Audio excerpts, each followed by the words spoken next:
She smiled at me every day while slowly turning the entire office against me. I didn't see it coming until it was almost too late. I don't really know why I'm writing this here, except maybe because I don't trust myself enough to say these things out loud, and because I don't want anyone in my life to know how close I am to slipping through the cracks I pretend not to see. I've always been the kind of person who keeps everything tucked inside, like a suitcase that's one good shove away from bursting open at the seams. And lately it feels like I'm carrying more weight than I ever signed up for, or that anyone ever asked me to carry, and yet I carry it anyway because that's what I do. That's what everyone expects me to do. That's what I've always done. I wake up each morning with that same hollow feeling in my chest, like something is missing before the day even begins, as if the absence itself wakes up earlier than I do and waits for me to notice it. My apartment is quiet in the sort of way that feels unnatural, like the silence is trying too hard to be polite. I used to cherish quiet mornings. Now they feel like a reminder that I'm alone with my own thoughts, which is becoming increasingly dangerous. Sometimes I sit on the edge of the bed for minutes that feel like hours, trying to remember what I'm supposed to be doing next, what normal people do at the start of their day. I eventually move, because I have to, because someone always needs me at work, or because messages will pile up if I don't respond, and then I'll be accused of ignoring people, of letting them down. That's the irony, I'm surrounded by people who demand pieces of me but never actually see me. They treat me like a reservoir, endless, deep, always available, and it's my own fault for letting them. I don't say no.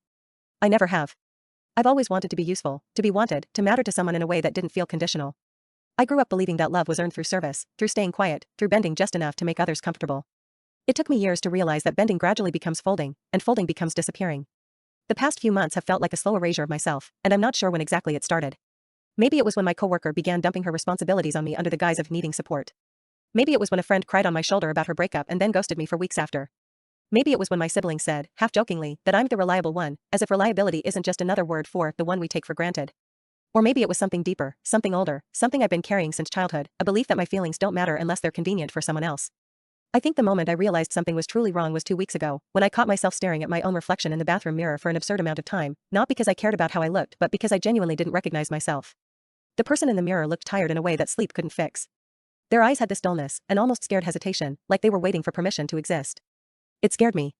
I splashed water on my face like people do in movies, but nothing changed. I still felt like a stranger.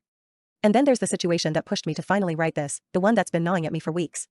It started small, like most things do, with a request that didn't seem unreasonable at the time. A favor. A simple one. And then another. And then a bigger one. And suddenly I was tangled in something I didn't agree to, yet somehow I became responsible for it. I felt myself getting angry in ways I didn't recognize, like the kind of anger that trembles in your bones because it's been held in too long. I don't like feeling angry. It makes me feel out of control. It makes me feel like I'm becoming the kind of person I've always been terrified of turning into. Still, here I am, writing all this down like it's going to magically fix anything. Maybe I just want someone, anyone, to tell me whether I'm losing my mind or whether I'm finally seeing things clearly for the first time. Maybe I want reassurance. Or absolution. Or just a place to put the parts of myself I can't carry anymore. I know this is just the beginning of the story, but I can already feel the momentum building, like a storm pulling itself together in the distance. I don't know yet whether I'm the cause of it or the one standing in its path, but either way, something is coming. Something I've been avoiding. Something I can't keep running from. And if I'm being honest, I'm terrified. The small favor that started everything feels almost ridiculous when I think back on it now. That's the part that gets under my skin the most, the way catastrophe can grow out of something so harmless, like a seed you didn't even notice dropping into the soil.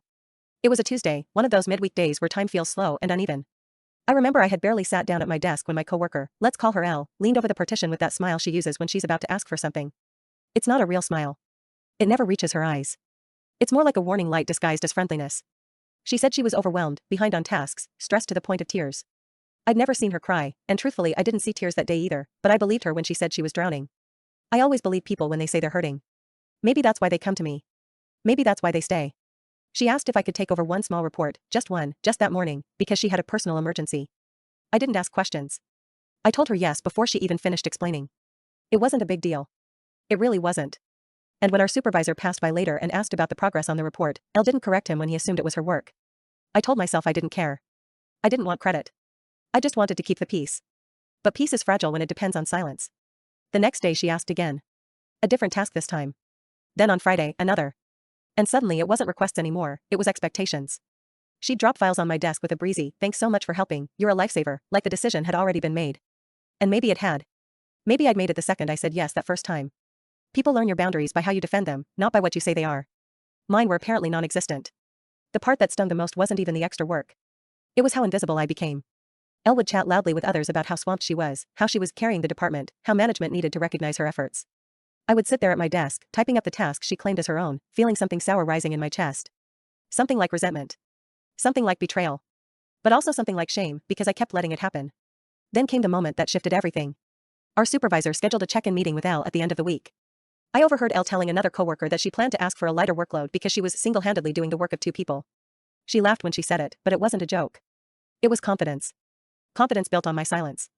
I told myself I wouldn't get involved. I told myself it wasn't my business what she said in her meeting. I told myself I'd let it go. And then, somehow, I didn't. That afternoon, while grabbing something from the printer, I heard Elle and our supervisor talking inside the small meeting room near the back. Their voices carried more than they realized. I wasn't trying to eavesdrop, not at first, but once I heard my name, I froze. Honestly, Elle said, I feel like I've been covering for them for weeks. I've taken on several tasks they were supposed to handle because they've just been inconsistent. There was a pause, a quiet breath from our supervisor. That's concerning, he said. I'll talk to them. I felt my heartbeat in my throat, a hard, angry pulse that drowned out everything else. The unfairness of it hit me so fast it almost made me dizzy. She wasn't just letting me do her work. She wasn't just taking credit for it. She was actively shifting blame onto me. She was building a narrative where I was the problem. And I just stood there, holding a stack of papers that suddenly felt like they weighed 100 pounds. I wanted to burst into the room and defend myself. I wanted to tell the truth, loudly, clearly, without apology. But instead I walked back to my desk, sat down, and stared at the screen until the words blurred. I told myself I'd talk to our supervisor later, calmly, professionally, with evidence. I told myself it was fixable. But I didn't talk to him. Not that day. Not the next. Something in me hesitated, some mixture of fear and exhaustion and doubt. What if I was overreacting? What if I didn't explain it right? What if I ended up looking defensive or petty? Or worse, what if he didn't believe me? The silence grew heavier, thicker. And then Elle took it a step further. She started implying things to our team, subtle comments about how some people weren't keeping up, how she wished she didn't have to cover so much. People nodded sympathetically, their eyes sliding to me with that concerned, judgmental softness that feels worse than outright anger. I could feel myself shrinking under their stares, becoming small without anyone asking me to, just because it was easier. Just because I was tired. I know this all sounds like workplace drama, nothing catastrophic. But it wasn't the tasks or the lies themselves that broke something in me. It was the realization that I'd become the perfect scapegoat simply because I never challenged the story she created. And deep down I knew this wouldn't stop on its own.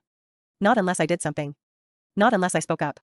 But the thing about spending your whole life avoiding conflict is that the first time you finally face it, it feels like stepping in front of a moving train. The weekend that followed felt like an emotional hangover I couldn't shake. I kept replaying the overheard conversation in my mind, like a scene from a movie I didn't want to watch but couldn't look away from. Every time I closed my eyes, I heard Elle's voice, smooth, confident, unbothered, painting me as unreliable. I knew I should have been planning what to say to my supervisor, gathering evidence, writing down dates and tasks. Instead, I spent most of Saturday sitting on the floor of my living room, leaning against the couch like someone waiting for a verdict. I tried to distract myself, laundry, dishes, scrolling endlessly on my phone. But everything I touched felt heavier than usual, every movement deliberate and slow, as if I were wading through thick water. It wasn't just anger that weighed me down. It was a deeper, older fear, the fear of being misunderstood, of being seen as a problem, of becoming the version of myself I'd always worked so hard to avoid. The version people blamed. The version people dismissed. On Sunday afternoon I finally forced myself outside. There's a small park a few blocks from my apartment, one of those ordinary city patches of grass with 3 benches and a handful of trees that try their best to be scenic. I walked there without thinking, my steps automatic, like my body was leading me somewhere in hopes my mind would eventually catch up. A family was playing on the swings, and an older man sat feeding pigeons scattered crumbs from a paper bag. I sat on the far bench, the one half hidden by an overgrown shrub, and pulled out my phone, intending to write a message to my supervisor. I opened a blank email, stared at it, typed a few words, deleted them, typed again, deleted again. Everything sounded either too harsh or too timid. I couldn't find the right middle ground. As I was battling with myself, my phone buzzed. A notification from our group chat at work. Elle had posted something. Reminder, please make sure all reports from last week are finalized before Monday. Some people fell behind and we don't want that to happen again. No names. No direct accusations. But I felt the heat rising in my chest anyway, like embarrassment and fury had fused together into something volatile. I stared at my screen so hard the words blurred. I knew she meant me. She knew I knew. And yet she wrote it anyway, publicly, casually, like she was nudging a misbehaving child. I closed the chat without responding. My hands were shaking. Not violently, just a small tremor, like my body was trying to release emotion in the smallest way possible. That trembling used to happen when I was a kid, whenever I felt cornered or overwhelmed but didn't have the vocabulary to express it. I hated that it was happening now, decades later, to the adult version of me who was supposed to have outgrown all of that. I leaned back on the bench and watched the wind move through the branches of a tree, the leaves rustling softly. For a moment, I imagined myself being that tree, rooted, sturdy, unmoved by the chaos around it. But I felt more like the leaves, fragile, easily swayed, barely holding on. And that's when the thought hit me, quietly but undeniably. Maybe I wasn't angry at Elle. Maybe I was angry at myself. Angry that I let it get this far. Angry that I didn't defend myself sooner. Angry that I kept giving people the benefit of the doubt even when they didn't deserve it. I don't know how long I sat there lost in that spiral. Long enough that the sun dipped lower and the shadows stretched across the grass. Eventually I stood up and walked home, not because I felt better or more decided but because sitting still felt like suffocating. That night, lying in bed, I tried once again to draft a message to my supervisor. I typed out everything that had happened, the tasks I completed for Elle, the overheard conversation, the group chat message. I wrote it plainly, honestly, without embellishment. And for a moment, looking at the words on the screen, I felt a flicker of clarity. Like I was finally stepping out from behind the fog. But then the doubt slithered back in. What if he thought I was exaggerating? What if this made things worse? What if Elle found out I reported her and retaliated somehow? What if everyone at work thought I was starting drama? I hovered my finger over the send button for a long time. My breath felt tight in my lungs, like my chest had forgotten how to expand fully. Eventually, I locked my phone and let it fall onto the mattress beside me. I couldn't do it. Not yet. Something in me refused to take that step, even though I knew it was necessary. Sleep didn't come easily. My mind kept replaying every moment from the past week, stitching them together into a narrative that made me feel both victim and accomplice. I hated it. I hated that someone else's behavior could make me question my own worth so deeply. I hated that one person's manipulation could sabotage months of careful self-preservation. The worst part was the creeping suspicion that maybe Elle knew exactly what she was doing. Maybe she'd chosen me precisely because she sensed my reluctance to confront. Predators don't always have claws. Sometimes they have smiles and perfect timing. As I finally drifted into a restless sleep, one thought lingered, bitter and heavy. If I don't stand up for myself soon, someone else will rewrite my story for me. And that terrified me more than anything. Monday morning arrived with that familiar tightness in my chest, the kind that feels like waking up already late for something even when you're on time. I got dressed mechanically, choosing clothes without thinking, packing my bag as if I were watching someone else move my hands. The walk to work felt heavier than usual, every step carrying the weight of the message I still hadn't sent, the confrontation I still hadn't had. The building looked taller that morning, or maybe I just felt smaller. Inside, everything looked exactly the same as it always did, the artificial lighting, the low hum of computers, the smell of burnt coffee drifting from the kitchenette. But there was a tension in the air that made my skin prickle, as if the world had shifted a few degrees while I wasn't looking. When I reached my desk, I saw Elle already there, energetically typing, humming quietly to herself like someone who had slept well and woken without guilt. She turned toward me with that practiced expression of concern mixed with superiority. "Oh good, you made it. We're a bit behind, so I left a few things for you," she said, gesturing to a small stack of folders placed neatly on the corner of my desk. Her tone was casual, too casual, as if she hadn't spent the past week constructing a narrative that made me look incompetent. I stared at the folders for a moment. She must have noticed something in my expression, because her smile faltered just slightly. Not enough for anyone else to notice, but enough for me to see the cracks. "Is everything okay?" she asked. It was the way she said it, sweet, light, performative, that finally snapped something inside me. Not loudly. Not dramatically. It wasn't an explosion. It was the quiet crack of something overstrained finally giving way. A small, precise fracture. "I'll handle my own workload," I said. My voice came out steadier than I expected, low but firm. "I'm not doing your tasks anymore." For a second, her face froze. Then she laughed, soft and patronizing, like she was humoring a child who had said something adorable but wrong. "What do you mean? I thought we were helping each other out." "We're not," I said. "You're helping yourself." The silence that followed hung in the air like a heavy curtain. She opened her mouth to respond, but before she could, our supervisor walked by, greeting both of us. Elle immediately perked up, turning toward him with an expression that shifted so quickly it was almost dizzying. "Actually," she said, "could we talk about workload distribution later? I think we need to address some ongoing issues." It wasn't what she said, it was the way she said it. The implication. The suggestion that she had something to report. The quiet rehearsal in her voice that made it clear she was preparing to escalate. A cold wave rolled through me. I'd been waiting for this moment, but not like this. I wasn't ready. My heart started pounding, and for a moment I felt like I might float out of my own body from the sheer pressure. Our supervisor nodded. "Sure. Let's set a time today." Elle smiled, satisfied, then turned back to her screen. Something inside me twisted. I felt pinned, cornered, like a trapped animal being nudged toward its cage. I tried to focus on my work, but every keystroke felt like a countdown. My hands were cold. My thoughts fragmented. I kept imagining sitting in his office, hearing Elle's well-rehearsed accusations, watching his expression shift into disappointment, frustration, judgment. I thought I could handle this. I thought telling her no for once would be enough to shift the balance. But predators don't retreat when they're challenged. They push harder. By mid-morning, my anxiety had built into something unbearable. I couldn't focus. The numbers on my screen swam in and out of clarity. Every sound, the clicking of keyboards, the ringing phones, Elle's chirpy laughter, felt magnified. The room felt too small, the air too thin. And then, as if the universe wanted to test the limits of my endurance, Elle leaned toward our supervisor from across the aisle. "Could we talk now?" she asked brightly. "I won't take long." He agreed. I felt the world tilt. I couldn't listen to their footsteps walking toward the office. I couldn't watch them disappear behind the glass door. I couldn't sit there, defenseless, while someone else narrated my life. So I stood up. I walked straight to the office door, my pulse thundering in my ears. I didn't knock. I just opened it. Both of them looked at me, Elle surprised, supervisor curious. "Can I join the conversation?" I asked. My voice was quiet, but there was steel beneath it. Not confidence, more like desperation that hardened into resolve. Elle hesitated. Only a fraction of a second, but enough to reveal something. She didn't want me there. Our supervisor nodded. "Of course. Come in." I sat opposite them. Elle sat next to him, positioning herself like an ally, not an accuser. She folded her hands neatly, adopting a posture of concern and professionalism. So, she began, I've noticed some inconsistencies in task completion patterns, and I've been worried that. No, I said. It came out sharper than I intended. She blinked, startled. I turned toward our supervisor. I'd like to clarify some things before any conclusions are made. I explained everything, slowly, carefully, plainly. The tasks I took on. The lack of credit. The implications. The overheard conversation. The weekend message. I didn't embellish. I didn't accuse. I just stated facts. With each word, Elle's expression shifted, tightening around the edges, forced smiles falling away like brittle paint. My supervisor listened, nodding thoughtfully. When I finished, there was a long pause. Thank you for sharing that, he said finally. I wasn't aware of these dynamics. I think we need to reevaluate how tasks are assigned and ensure transparency going forward. Elle tried to interrupt, but he held up a hand. Let's take a step back and adjust things fairly. Fairly. It was subtle, but I saw it, the realization in Elle's face that her narrative had cracked. That her control over the story wasn't absolute. That I had finally stepped into the light she'd been trying to push me away from. The meeting ended on a professional, neutral note, but the shift was unmistakable.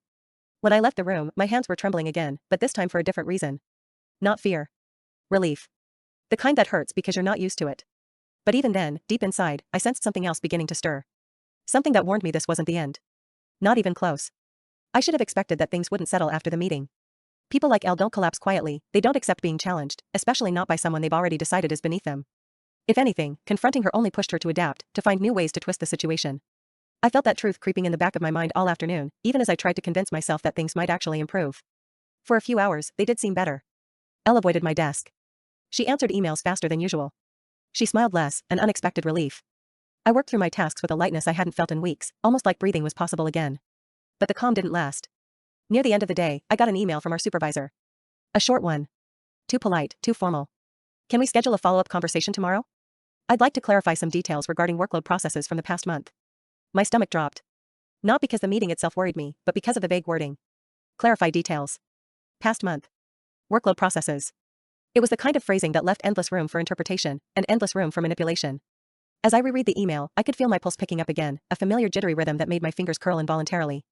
I hated that my body reacted this way, as though the slightest threat sent it spiraling back into survival mode. I thought the meeting had shifted something. That maybe I'd finally gained some stability. But this email felt like the ground shifting again under my feet.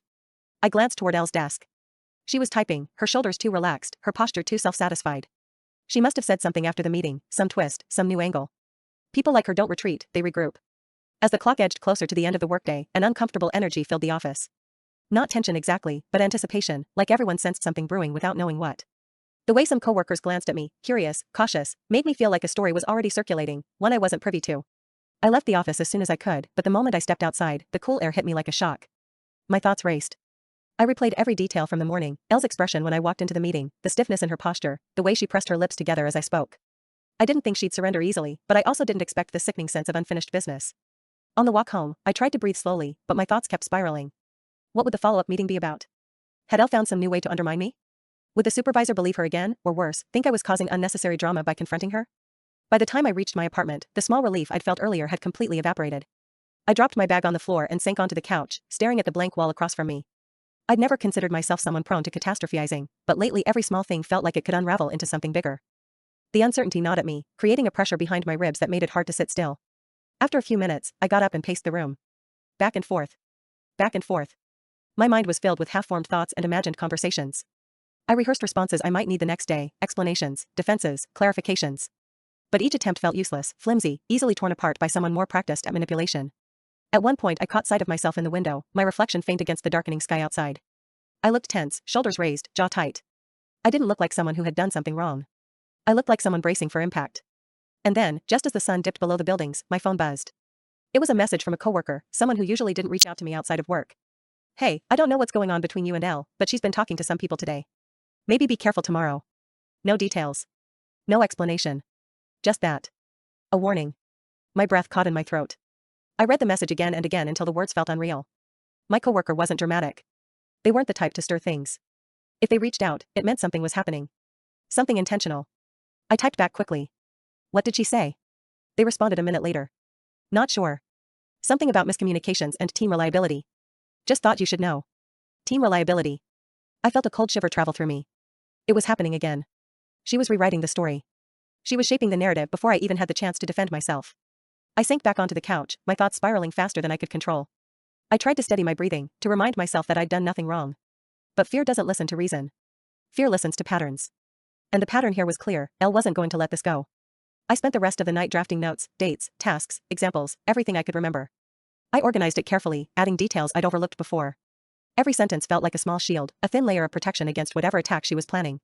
But as I worked, a sinking feeling settled deeper in my chest. It wasn't just Elle I was afraid of. It was the possibility that this entire situation would confirm something I'd always feared. That speaking up would only make things worse. That using my voice might cost me more than silence ever did. And yet, even as the anxiety threatened to swallow me whole, another part of me, small, fragile, but undeniably present, whispered something different. You can't go back. Not now. Not after finally taking a step. I wasn't sure yet whether that voice would be enough. But tomorrow would force me to find out. I barely slept that night. Every time I closed my eyes, my mind replayed imagined versions of tomorrow's meeting, twisting through scenarios that left me breathless and uneasy. I woke up before my alarm, drenched in that familiar, unpleasant adrenaline that comes when your body prepares for a threat before you've even opened your eyes. I stayed in bed for a moment, staring at the ceiling as the morning light slowly crept across it, and I wondered how I'd let someone like Elle occupy so much space in my thoughts, my time, my sense of self. Eventually I forced myself up, moving through my morning routine like a ghost wearing my clothes. I kept telling myself I had nothing to fear if I had the truth on my side, but fear doesn't care about truth. It cares about power, who has it, who doesn't, and who can take it away with a single sentence. I tried to breathe steadily as I walked to work, clutching the notes I'd spent hours preparing. They felt flimsy in my bag, like a paper shield against a steel blade. When I arrived, the office felt different.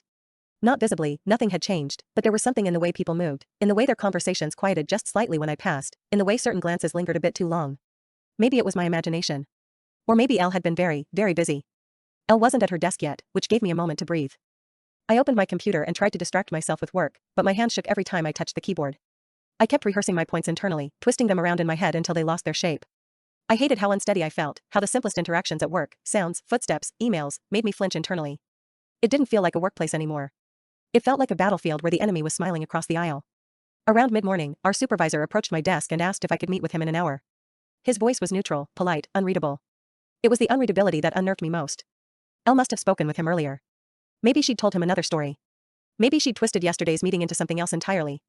My stomach tightened at the thought. I nodded, trying to seem calm, but my pulse was already racing. When he walked away, I let out a slow breath, pressing my palms flat against my desk to steady myself. I needed to get control. I needed to remember who I was, what actually happened, and what was at stake. But my thoughts kept slipping away from me like water through fingers.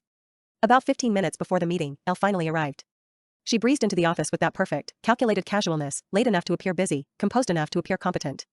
She glanced toward me as she took her seat, her eyes flicking over my face in a fast, assessing way before she gave me a small, almost taunting smile. The kind of smile that says, I'm ready. Are you? I looked away before she could read anything in my expression. I didn't want to give her the satisfaction of seeing how shaken I felt. But the truth was, I was shaken. And she knew it.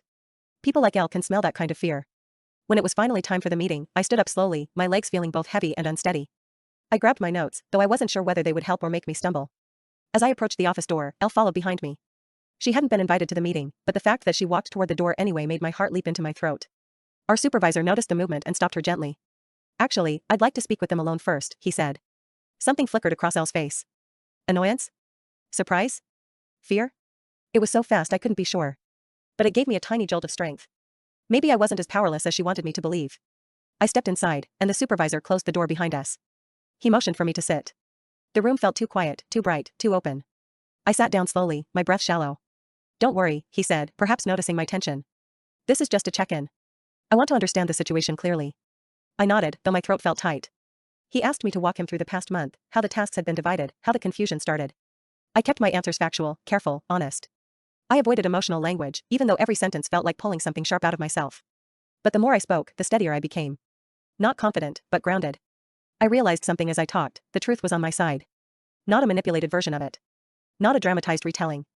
Just the truth. He asked questions, normal ones, nothing accusatory. I showed him my notes. He listened attentively, nodding occasionally, making small clarifications. It wasn't a hostile environment. It wasn't even uncomfortable, objectively. But my nerves had been so shredded by weeks of tension that even neutrality felt overwhelming. At one point he leaned back slightly, letting out a thoughtful breath. I appreciate you explaining all this, he said. It helps me understand the dynamic a bit more. I will need to speak with Elle again. Some of the things she mentioned don't align with what you described. My breath caught. She had said things. Things that didn't align. What did she say? I asked, unable to stop myself. He hesitated, just enough to set off alarm bells. I'd rather not get into specifics until I've reviewed everything, he said calmly. But I can assure you I'm taking this seriously. That sentence should have reassured me. Instead, it made my heart hammer. What had Elle said? How far had she gone? Had she fabricated entire stories? Had she blamed me for her unfinished tasks? Had she twisted yesterday's meeting into something that made me look aggressive or manipulative? He dismissed me shortly after, saying he'd follow up before the end of the week. I nodded and left the office, feeling both exhausted and wired, like all my nerves were on high alert. When I stepped out into the hallway, Elle was standing near the corner, pretending to check something on her phone. The moment our eyes met, her expression shifted into something cold and sharp, something without the fake politeness she showed everyone else. Good meeting, she asked quietly. I didn't answer. I walked past her, forcing my steps to stay steady even as fear and anger twisted in my stomach. Because in that moment, I realized something crucial. Elle wasn't just protecting her reputation. She was fighting for control. And she wasn't done. Not even close. I spent the rest of that day in a strange, fractured state of mind, equal parts numbness and raw, pulsing tension. Every time someone walked by my desk, I felt my shoulders tighten. Every notification on my screen made my heartbeat spike. I kept imagining Elle in the supervisor's office, her smooth voice weaving half-truths into something that sounded polished and irrefutable. She had always been good at sounding credible. Better than me, at least. I had the truth, but she had confidence, and confidence is persuasive in ways truth often isn't. By late afternoon, the office felt hostile in a way I couldn't quite explain. Conversations dipped when I approached. A few people exchanged looks after glancing at me. It wasn't blatant hostility, not yet, but it was something. Something subtle and insidious, like smoke drifting under a door before the fire reveals itself. I tried to ignore it until Elle made it impossible. I was packing up at the end of the day, trying to keep my breathing steady, when she suddenly appeared beside my desk. I didn't hear her walking up, she just materialized next to me like a shadow I hadn't noticed growing. Can we talk? She said, too softly, too evenly. Everything in me screamed no, but I also knew ignoring her would only feed whatever story she was constructing. So I nodded stiffly. She gestured toward a small empty meeting room. I followed her inside, and the moment the door closed, her expression changed. The professional mask dropped. Her features sharpened into something steely and unpleasant. I'm going to be very clear, she began, crossing her arms. I don't appreciate being blindsided like you did yesterday. I blinked. Blindsided? You were accusing me behind my back. I just told the truth. Her lips curled into a bitter half-smile. The truth? Your version of it, maybe. But management doesn't always care about subjective interpretations. There was a coldness in her voice that made my stomach twist. She wasn't just angry. She was dangerous. What did you tell him? I asked quietly. She shrugged. Enough. Enough to make him ask questions. My pulse quickened. You lied. She laughed, soft, dismissive, infuriating. I refrained. There's a difference. I clenched my teeth so hard it hurt. For a moment, I couldn't speak. All the frustration, all the unfairness, all the swallowed anger pressed against my ribs like something trying to break out. You're not going to get away with this, I said finally, though my voice trembled. Her smile widened, slow, predatory. I already have. For a moment I forgot how to breathe. She stepped closer, lowering her voice. Look, I don't know what you're trying to pull, but it's not going to work. You made yourself look unstable barging into that meeting. You made yourself look desperate defending things no one asked about. And now? Now you've given me even more to work with. The words hit hard, each one landing in a place I thought I'd kept protected. She was attacking not just my work, but me. My character. My stability. My identity. You don't know what you're talking about, I said, but even I heard the weakness in my voice. Oh, I think I do, she replied. You've always been sensitive. People notice things like that. They start to wonder if maybe the stress is too much for you. If maybe you're not as reliable as they thought. My throat tightened. A wave of heat flushed through me, fear, anger, humiliation, all tangled together.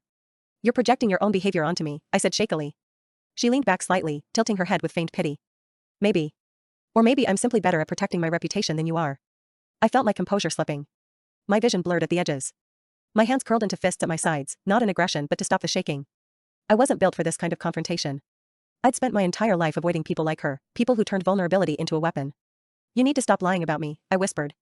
She stepped closer, her voice dropping to a cold whisper. I'm not lying. I'm surviving. And if that means you take the fall for a few things? Well, someone always does. Something inside me shattered, quietly, invisibly, but definitively. All the doubts I'd had, all the moments I questioned whether I was overreacting, all the hesitation that kept me from defending myself sooner, they collapsed into a single, sharp realization. She wasn't confused. She wasn't overwhelmed. She wasn't desperate.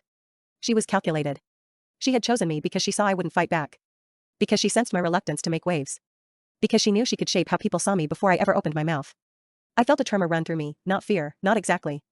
Something deeper. Something like grief. Grief for how long I'd tried to stay small and agreeable, believing that silence protected me. Grief for how easily she manipulated that silence. I straightened slowly, forcing my breathing to steady. I'm not letting you do this anymore. Her expression flickered at that, just for a second. A crack. The smallest hint of uncertainty. Then she scoffed. We'll see. I walked out before she could say anything else. Not out of strength, but because staying one more second felt unbearable. When I stepped into the hallway, the fluorescent lights felt too bright. My legs felt unsteady. I didn't head back to my desk. I didn't say goodbye. I left the building and didn't stop walking until I reached the end of the block. There, leaning against a cold concrete wall, the weight of everything crashed down on me. I pressed my hands to my face and let the shaking come, silent but violent, the kind that begins in your chest and spreads outward. I felt small, overwhelmed, furious, terrified. But beneath all that, beneath the panic and exhaustion, something else flickered. Resolve. Not strong yet. Not solid. But there. She had taken everything from me except the one thing she didn't expect me to find. A reason to fight. I didn't go straight home after leaving the building. My body moved on autopilot, feet carrying me without direction until I found myself sitting on a bench outside a small cafe several blocks away. I hadn't even realized I'd walked that far, but suddenly I was there, half hidden beneath the awning, hands trembling in my lap, the fading sunlight casting long shadows across the concrete. My mind felt like a space with broken wiring, flickering thoughts, sparks of panic, and beneath it all, a low hum of something unfamiliar. I sat there until the shaking softened, until the pressure in my chest loosened enough to let air in again. Only then did I take out my phone. I didn't have a plan. I didn't know who I wanted to contact or what I wanted to say. I stared at the screen, thumb hovering aimlessly, until I realized there was only one person I actually wanted to talk to. Someone who had texted me a quiet warning the night before. I found their name and typed a simple message. Can we talk? I expected them to say they were busy, or to ask for context, or to suggest texting instead. But their reply came almost instantly. Sure. Where? 15 minutes later they were sitting across from me at the cafe's outdoor table.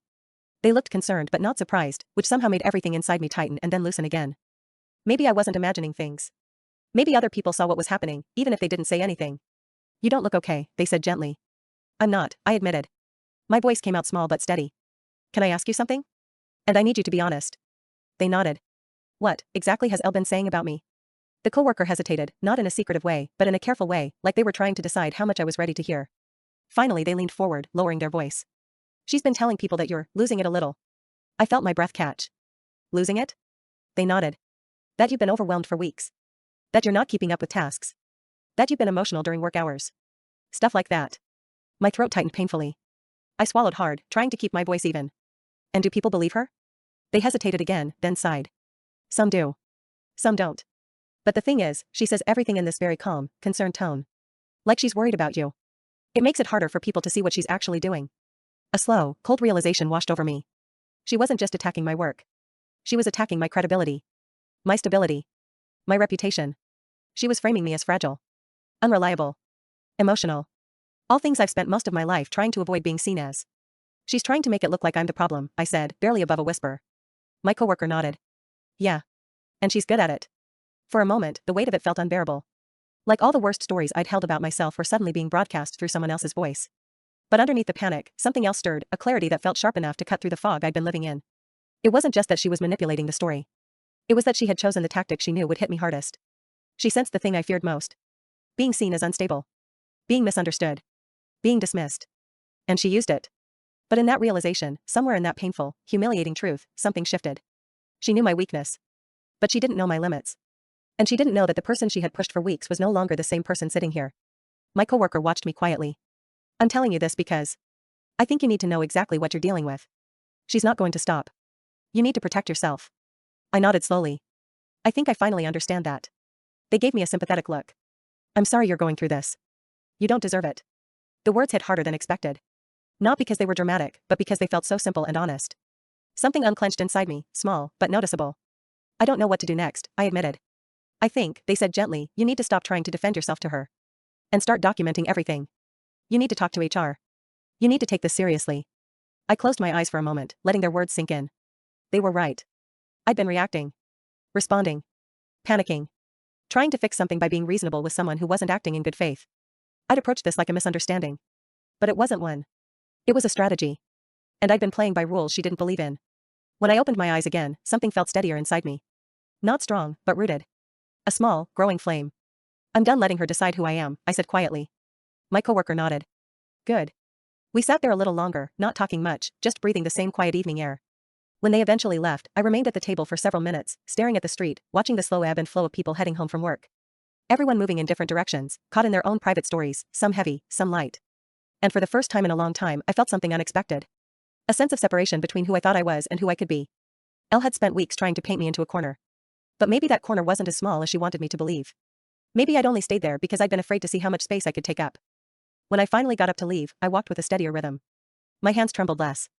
My breath felt fuller. I wasn't fixed. I wasn't healed.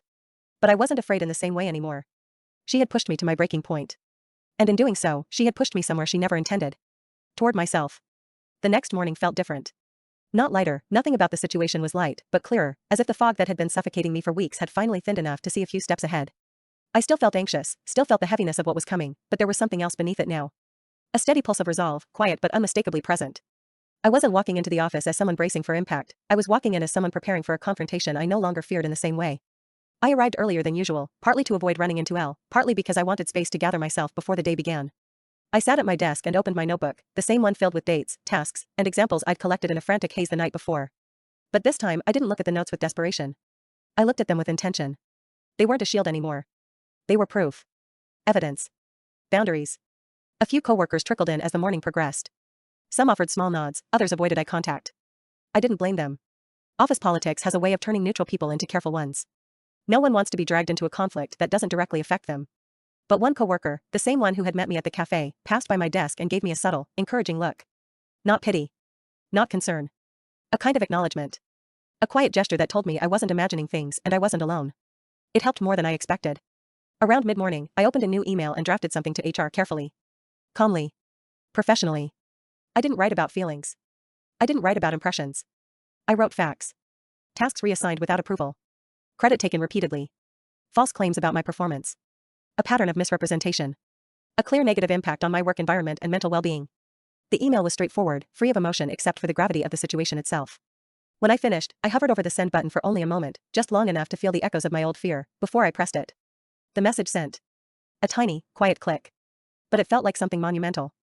I'd crossed a line I'd never dared cross before, I'd chosen myself over someone else's comfort. I'd chosen truth over silence. I'd chosen clarity over fear. When Elle finally arrived at the office, she did so with her usual confident stride, wearing a crisp blazer and holding her coffee like a prop in a play she'd starred in for years. But this time, when she glanced at me, something in her expression shifted, just slightly, barely noticeable, but unmistakably there. A brief tension in her eyes. A flicker of uncertainty. She knew something had changed. She didn't speak to me all morning. I didn't seek her out either. It felt like we were circling each other on opposite ends of a battlefield, both waiting for the next move. But for the first time, the silence didn't feel suffocating. It felt controlled. Mine. Around noon, I received an email from HR. Thank you for reaching out. We take these concerns seriously. We'd like to schedule a meeting with you today. My pulse quickened, not with panic this time, but with a sense of direction. Movement. An end in sight. I confirmed the meeting for the early afternoon. As the time approached, I felt the familiar tension rising in my chest, but it didn't spiral into panic. It settled into something steadier, a readiness. The HR representative greeted me with a warm professionalism, the kind that doesn't pretend problems don't exist but also doesn't sensationalize them. They asked me to walk them through everything, step by step. I opened my notes and spoke clearly. Calmly. Confidently in a way I hadn't expected. I didn't cry. I didn't tremble. I didn't apologize for taking up space. When I finished, the HR rep nodded thoughtfully. This aligns with some concerns we've observed, they said. I froze. Concerns? I repeated cautiously. Yes, they said, flipping through a few papers. You're not the first person to mention inconsistencies with her communication and task delegation. We've had some scattered feedback, nothing formal until now. Your email helped us connect some dots. A slow, stunned relief washed over me, not because someone else had struggled with her, but because it meant I hadn't imagined everything. It meant the truth wasn't just mine. It was shared. A pattern. A thread that had existed long before I tugged on it. We'll be conducting a formal review, the HR rep continued. We won't involve you unless necessary, but we want you to know we're taking action. For a moment I just sat there, absorbing the words, letting them settle in places that had been raw for weeks. Something inside me loosened, a deep, buried knot unraveling slowly. After the meeting, I walked back to my desk feeling emotionally drained, but in a different way than before. I felt emptied out, but in a cleansing way, like the air was finally circulating in places that had been shut tight for too long. Elle stood near the copy machine, talking to someone. When she saw me, her expression flickered again, that same tightness around the eyes. She didn't say anything. Neither did I. But the balance had shifted. For the first time, she didn't hold the narrative alone. For the rest of the afternoon, I worked quietly, feeling a calm settling over me, not strong yet, not permanent, but real. This wasn't over. But it was moving. And I was moving with it. Not fading. Not shrinking. Not disappearing. Something inside me, something buried deep beneath years of silence and self-doubt, was finally beginning to stand. And for the first time in a long time, I believed I could win. The following days felt like stepping into a different world, one that looked the same but didn't feel the same. My surroundings hadn't changed. The office still smelled faintly of burnt coffee, keyboards still clicked in uneven rhythms, and Elle still walked with that same practiced confidence. Yet everything between us, between me and myself, had shifted. It wasn't dramatic. It wasn't loud. It was quiet in the way healing often is. A gradual loosening of fear. A steady reclaiming of ground I didn't realize I had abandoned. Each day I showed up, completed my work, and stayed in my lane, but this time with boundaries that felt solid instead of fragile. HR moved quickly. I didn't know the details, I wasn't meant to, but subtle signs told me something was happening behind the scenes. Elle had 2 closed-door meetings in the span of a week. Her demeanor changed, too. The breezy confidence she used to flaunt was replaced with a tightness around her mouth, a stiffness in her shoulders. She avoided me entirely, no longer hovering near my desk or speaking about me indirectly within earshot. People around the office seemed to sense the shift as well. Some coworkers approached me quietly at lunch or near the elevators. I heard HR's looking into some things. Good for you for speaking up. If anything else happens, let me know. They didn't say much. They didn't need to. Their small gestures formed a kind of safety net I hadn't realized existed. It reminded me that not everyone was watching me fail. Some were simply waiting to see whether I'd stand. One afternoon, my supervisor stopped by my desk. He looked more relaxed than he had in weeks. I just wanted to check in, he said. I appreciate how professionally you've handled everything. His tone was genuine. It didn't feel like a formality, and that alone made something inside me soften. Thank you, I said quietly. He nodded. We're restructuring some responsibilities and clarifying expectations for everyone. I think it'll help. I understood what he meant without him having to say it outright. They were putting limits on Elle. They were setting boundaries she could no longer blur. They were watching her. A part of me wanted to feel vindicated, triumphant. I expected that victory would taste sweet. But the truth was more complicated. I didn't feel triumphant. I felt steady. Whole in a way I hadn't felt in a long time. The real victory wasn't her being held accountable. The real victory was that I had changed. I walked home that day under a sky streaked with orange and gold. The air was cool and smelled faintly of rain, a scent that always made me feel grounded. I took the longer route intentionally, letting the quiet rhythm of my footsteps soothe the echo of the past few weeks. When I reached my apartment, I didn't collapse onto the couch like I used to. I didn't numb myself with scrolling or distract myself from my own thoughts. Instead, I made tea, opened the window, and let the cool air in. I sat at my small kitchen table and stared at the city lights outside, feeling the faintest sense of peace settling into my bones. It wasn't over, not completely. There would always be difficult people. There would always be challenges. But something fundamental had changed inside me. I had faced a version of myself I had never wanted to see, the version scared to speak, scared to be seen, scared to take up space, and I had not collapsed under the weight of it. I had not run. I had not disappeared. I had stood. For the first time, I didn't feel like someone merely reacting to the world around me. I felt like someone shaping my place within it. That night, before going to bed, I opened a blank note on my phone. I wasn't sure what I wanted to write. But the words came anyway, soft, cautious, but certain. I am not who I used to be. And I'm not going back. I stared at the sentence for a long time. It felt simple. It felt true. It felt like a promise I didn't fully know how to keep, but desperately wanted to. The next morning, when I walked into work, Elle glanced at me across the room. But for the first time in weeks, I didn't flinch. I didn't shrink under her gaze. I didn't wonder what story she was telling or who might believe it. Her story wasn't the only one anymore. Mine existed too. And I had finally learned how to tell it. I sat down at my desk, opened my computer, and began my day. And it struck me, quietly, suddenly, that the heaviness I'd been carrying for so long had lifted. Not entirely, not permanently. But enough. Enough to breathe. Enough to move. Enough to feel like myself again, or maybe for the first time. Maybe survival isn't about avoiding storms. Maybe it's about deciding you deserve to stand in the sunlight afterward. And for the first time in a long, long time, I believed I did.